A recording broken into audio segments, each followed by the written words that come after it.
Hey everyone, today we're doing stills photography with a GoPro.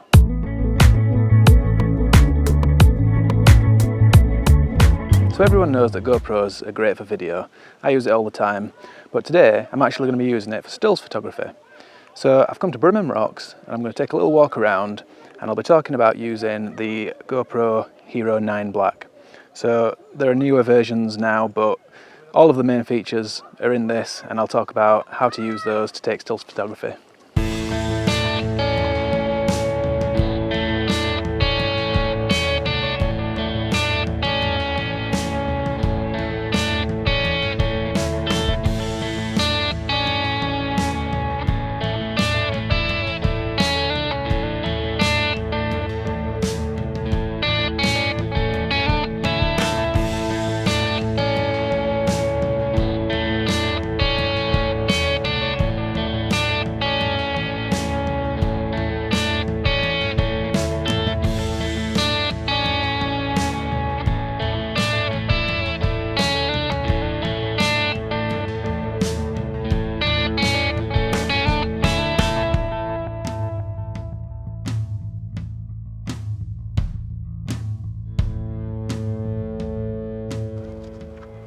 So you do have to get quite close to your subject, because even at the narrow zoom setting, everything still seems really small in the frame.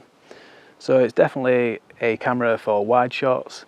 I would really like a zoom lens right now to get really close on some of the features in the rocks, but you've got to work with what you've got, so wide shots it is.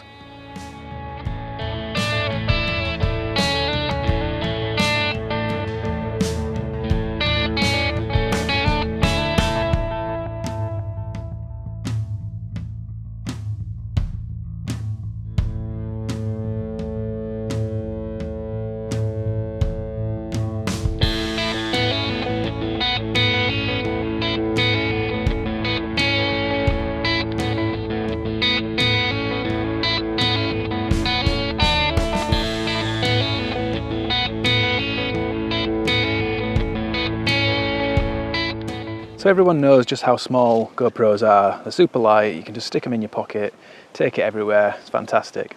They're also really tough and you can use them underwater. So they're all really good plus points. Generally you're going to be using this in an automatic mode, a bit like a phone camera. So you're just going to be clicking the shutter button and all the exposure is going to be done automatically. You can get some Pro Tune settings if you click the big button in the middle at the bottom. That'll open up a list of different modes you can use, such as live burst, night photo, so it'll help out in low light. But you can also click the little edit button in there, and then if you scroll down the list you see some options under Pro Tune, so you can change the shutter to a certain shutter speed, you've got EV compensation, you can change the white balance, ISO, the maximum ISO. I've changed sharpness to medium because I don't want it to be over sharpened. I am shooting in RAW anyway, so I'm hoping I can adjust all that later. And I've set the colour to flat. Again, I don't know if it matters when shooting RAW, but rather than applying any kind of colour profile, I'm just going to set it to flat so I've got more scope to edit it later.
So the GoPro doesn't have an optical zoom, but it does have different digital zoom modes. So for example, it's got wide, linear, narrow, and they work like sort of like different focal lengths, but really it's just cropping digitally. And the frustrating thing is that you can only use RAW format in the wide mode. So if you want to use linear or narrow, you'll have to switch it to standard and JPEG mode.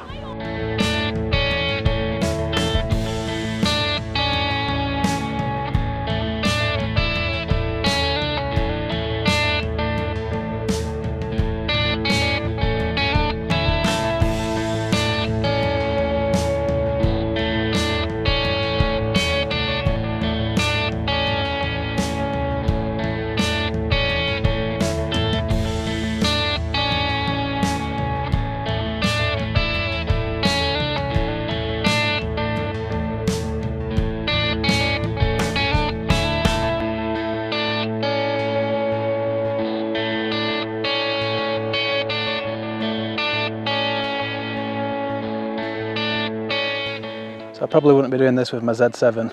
But the great thing about the GoPro is that it is waterproof and really tough and rugged, and you can take it pretty much anywhere.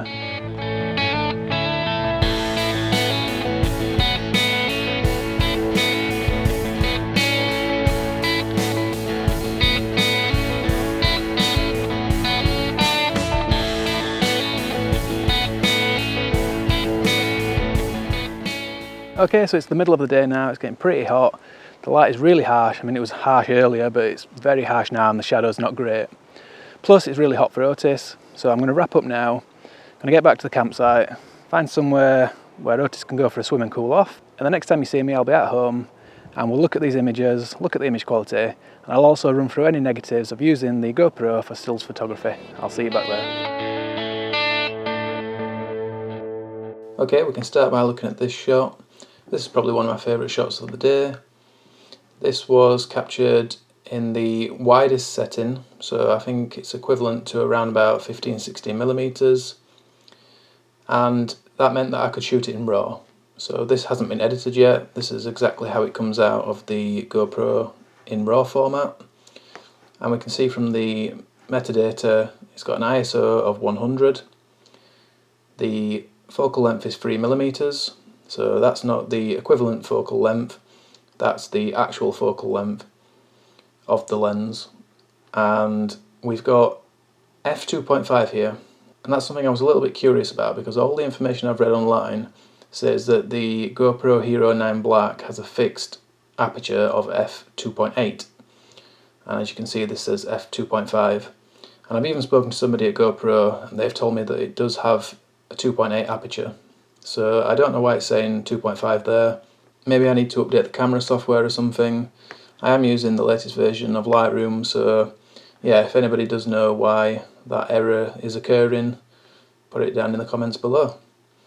Because it was a really bright day and we can't change the aperture, it's given us a shutter speed of 1/2300th of a second. So we can just do some auto settings on this. You can see the information we can pull back in the image is pretty good. I might just come down to the colour mixer here, just darken the sky a little bit, give it a bit of punch. If you remember, I wasn't setting any sharpening, or I didn't have it set to the full amount of sharpening to be applied to the images when it comes out of camera, so I'm going to put a bit of sharpening on there. And that looks pretty good from a distance. I think if you were displaying that on screen, social media, looks absolutely fine. But if we're getting close, you see it does have a lot of detail loss. And we do have some chromatic aberration up here in the corners. So fairly easy to get rid of. If I come down to lens corrections, I can just click on the little eyedropper here, select that pink colour, and it will get rid of that pretty easy. But what's not so easy to get rid of, in fact I haven't found a way to get rid of it at all, is this noise pattern. You see in the sky here we've got this really odd blocky pattern. It looks like JPEG artifacts. And the weird thing is I've used the AI denoise, I've used regular denoise, and it won't get rid of that. So it's probably not going to be good for printing. I mean, you're probably not going to be using a GoPro anyway if you wanted to print images. And you can't see it from far away, so it's not a massive problem, but if you were cropping in, for example, then you're definitely going to start seeing that. Alright, so next up we'll take a look at this image. So this one was captured with the linear setting. So we've gone one step up from wide, and that means that we can't use the RAW format. This is in JPEG only. I have cropped this, you can see the full image there. I had my finger in at the bottom, which is not great, but I thought it looked better in a kind of widescreen format anyway. As you can see, it is quite flat, there's not much sharpening on there, and that's because I chose not to have the extra sharpening. But you can still edit this even though it's a JPEG, and I will put a bit of sharpening on there. You see that does bring a bit of punch back to the image.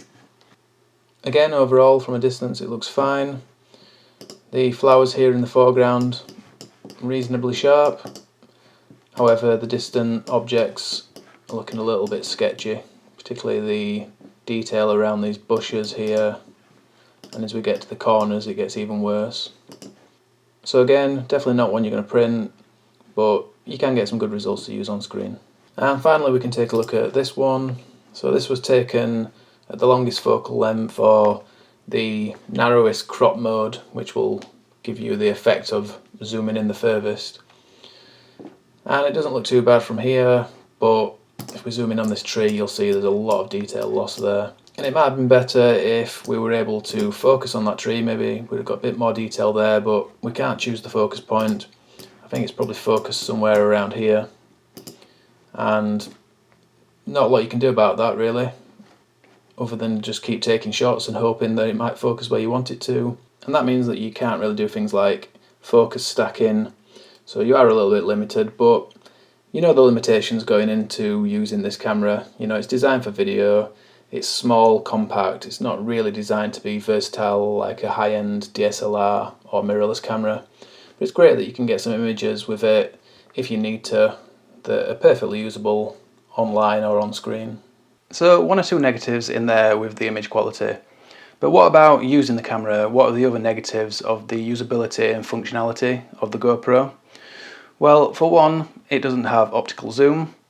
So, like I said before, if you want to zoom in on anything, you've got to use digital cropping. That's not ideal, you lose resolution, and you're not going to get very far with it, even with the digital cropping. So it is really designed for wide-angle shots. I mean, it's designed for video, but wide-angle video, and you can also get some wide-angle stills as well. You've got very limited options when it comes to controls. So, like I said earlier, it's mainly automatic. That's generally how you're going to be using this. But you can change some of the things with the Pro Tune settings that I mentioned earlier, but it does have a fixed aperture, you can't change that. You're not really going to be messing around with ISO, and you're not going to be able to choose your focus point. It's all automatic, so sometimes it's not going to hit focus. It does have relatively poor battery life. So to be fair, I only used one battery the whole time out at Brimham Rocks and it didn't run out. I also had a spare battery with me. Some of the other things you can do to cut down on that problem are to turn off the Wi-Fi in the settings, and you can also set the auto power off to 5 minutes. I think that's the minimum, and then if you forget to turn it off it's going to do it for you. As we saw when we were looking at the images, you're not always going to have the greatest of detail in those images, and that's because it's a very tiny sensor and it can't compete with the likes of the high megapixel DSLRs and mirrorless cameras. You're also going to find that it doesn't work as well in low light. Another thing I didn't like were the interface controls. So it is very slow. You'll be pressing options on the screen and they don't appear straight away, the menus won't open straight away, and then you tap again because it hasn't appeared, and then you've given it a second instruction and you might not have even seen the first one happen yet, and then it acts on the second one and it's doing things before you even want it to do them, or maybe you don't want it to do them. Also, the screen is very small. Sometimes it's very easy to miss the actual button that you want. You might have a contextual menu open and then you tap to the side accidentally and then your menu disappears. So then you have to open up the menu again, and because it's slow it's frustrating. And lastly, like I said before, it only shoots RAW in the wide format. So if you want to be using the linear or narrow settings, then you're going to have to switch to JPEG. That doesn't give you as many options when you're editing those images. And also I believe that when you've got it in JPEG and you take a shot, there is a shutter delay, so you press the shutter, I think it counts down before it takes the shot, like 2 seconds, and then it takes the shot. which can be not ideal as well. But I want to finish on a positive, so a couple of things I really did like. It's so small and light.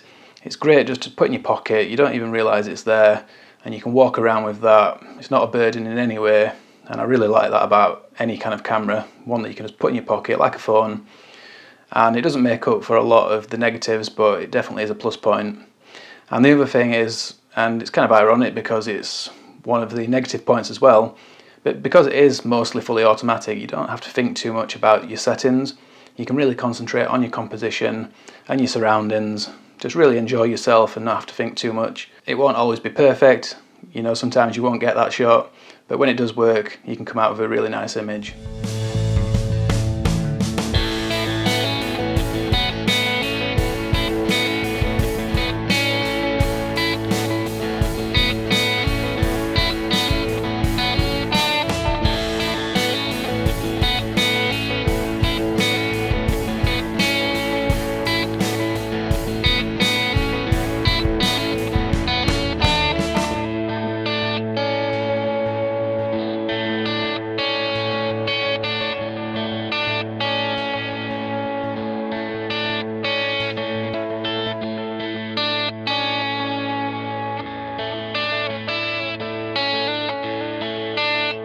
So that's it for another video.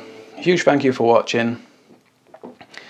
If you'd like to do all of that cool stuff like liking and subscribing, definitely helps if you like the video. That helps out with the algorithm. I've said before, it gets it spread more widely. That's great for me obviously, but it also means that more people can see the video. If people are searching for GoPros, for still photography, that's something they're interested in, they're trying to find that, they'll find it much easier if you've given the video a like. So please do that, I really will appreciate it.